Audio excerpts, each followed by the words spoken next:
আসসালামু আলাইকুম গাইস, কেমন আছেন সবাই? আশা করি ভালো আছেন। আমি ভালো আছি। তো আজকে আপনাদেরকে একটা সুন্দর ভিডিও দিতেছি। ভিডিওটা হলো একটা মসজিদের।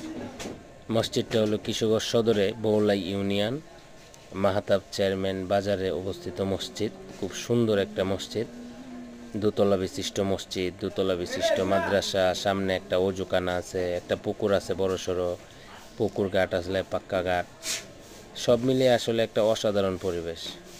এই মসজিদের ইতিহাস ঐতিহ্য অনেকটাই সুন্দর। তো কিশোরগঞ্জের পূর্বে এত সুন্দর একটা মসজিদ আসলে জানি না আছে কিনা। তো মসজিদটা দেওয়ার কারণ হলো বাংলাদেশে যে আশেপাশে অলিতে গলিতে যেখানে যেই সুন্দর প্রতিষ্ঠানগুলো আছে এগুলা যদি আমরা ইউটিউবে বা ফেসবুকে দিয়ে রাখি ইতিহাস হিসাবে থাকবে, এটার জন্য মূলত দেওয়া। দেখেন মসজিদের ভিতরটা কত সুন্দর, অসম্ভব সুন্দর ভিতরটা। মসজিদটার ভিতরে আপনার একসাথে 300-400 মানুষ একসাথে নামাজ আদায় করা যায়। এটা হলো পাশে মাদ্রাসা, দোতলা বিশিষ্ট। তো মাদ্রাসাটা অনেক সুন্দর, পরিবেশটা আসলে খোলামেলা। ধন্যবাদ সবাইকে। যদি ভালো লাগে লাইক কমেন্ট শেয়ার করবেন এবং ফলো দিয়ে সাথে থাকবেন।